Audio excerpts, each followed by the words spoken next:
বাসায় আছেন আপনি? কাকা কেন রে? ও বাতিজা, কিরে কি জন্য আসছো সম্পত্তির লোভে? তোর মা কি বাসা থেকে শিখে ফরাই দিয়ে আসছেনি? আমি আমার কাকার বাড়িতে আসমু, আমাকে কি কেউ বলে দিতে হয়? কি বলেন কাকা? এই খবরদার, তোর কোনো কাকা টাকা নাই এখানে। কি বলেন কাকা? আমি আপনার রক্তের, আপনি চাইলে কি এই সম্পর্ক নষ্ট করতে পারবেন? আমি কোনো সম্পর্ক নষ্ট করি নাই। তোর বাপ আর আমি দুই ভাই মিললে সম্পত্তি ভাগাভাগি করে নিছি। আমি আমার সম্পত্তির ভাগ ধরে রাখছি, তোর বাপের টা পারে নাই।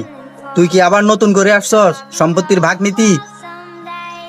না কাকা, আমি আপনার এখানে কয়দিন বেড়াতে আসছি, আর সম্পত্তির লোভে তো আসি নাই। আর আপনারা ছাড়া আমার এই দুনিয়ায় আর কে আছে? আর আমার মা বলছে আমার বাবার সম্পত্তি বিক্রি করে নাই। আমার বাবার সম্পত্তি তো আপনার এখানেই আছে। তোর মায়ে এই কথা বলছে? এ তো সব সময় প্যাঁচ লাগায়, এখন নতুন করে আর একটা প্যাঁচ লাগাইছে। তুই এখন এখান থেকে যা, নয়তো তুই আরো একটা প্যাঁচ লাগাবি। না আব্বা, ও কোথাও যাবে না।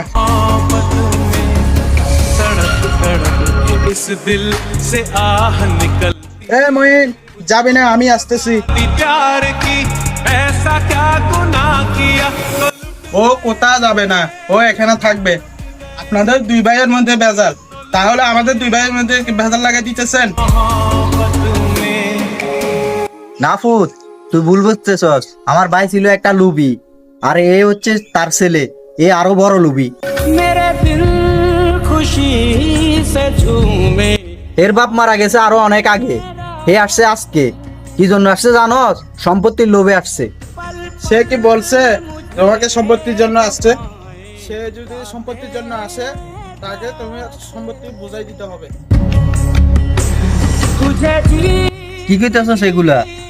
আমি যা করতেছি একমাত্র তোর ভালোর জন্যই করতেছি। আমি কি তোমাকে বলছি আমার রক্ত শাস্ত্র ভাই হক মেরে আমাকে দাও?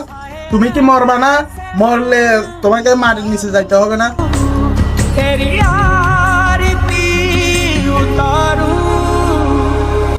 ভাই, তুমি আর কাকারে কিছু বলিও না।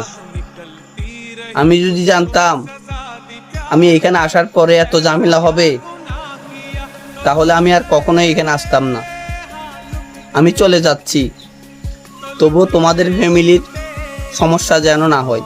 আমি সম্পত্তির জন্য আসি নাই, আমি তো এখানে আসছি